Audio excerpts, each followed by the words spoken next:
میرے آقا علیہ السلام ام المومنین سیدہ عائشہ صدیقہ رضی اللہ تعالی عنہ کے ساتھ تھے۔ اب غور و فکر نہ کرنے والے ان کے متعلق سن لیجئے، جو قرآن کو پڑھتے تو ہیں، جو کائنات میں زندگی بسر تو کرتے ہیں، لیکن اس کے بارے میں غور و فکر نہیں کرتے، اس سوشل میڈیا پر سارا وقت گزار دیتے ہیں۔ ذرا وہ سن لیں۔ میرے آقا علیہ السلام عبادت کرنے لگے۔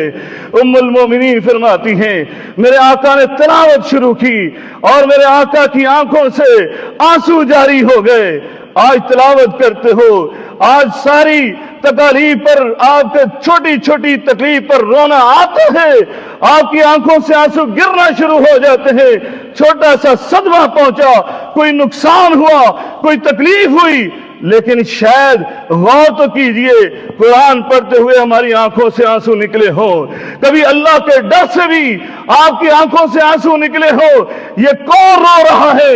جناب محمد رسول اللہ صلی اللہ علیہ وسلم کی آنکھوں سے قیمتی آنسوؤں کی جڑیاں لگی ہوئی ہیں۔ ام المومنین فرماتی ہیں اتنا آپ روئے کہ سیدنا بلال بھی آ گئے۔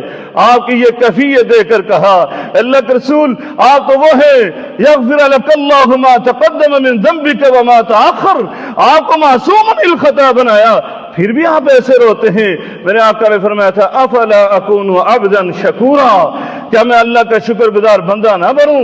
لقد نزلت علی اللیل آیا، فرمایا رات کو میرے اوپر ایسی آیت نازل ہوئی ہے ویل لمن قرأ، فرمایا ہلاکت ہے اس بندے کے لیے جس نے اس کو تلاوت کیا۔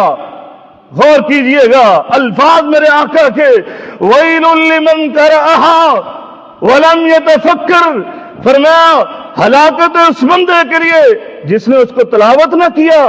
نہیں، فرمایا اس نے تلاوت تو کیا، اس کو قیام اللیل میں پڑھا تو ضرور، لیکن اس میں غور و فکر نہیں کیا۔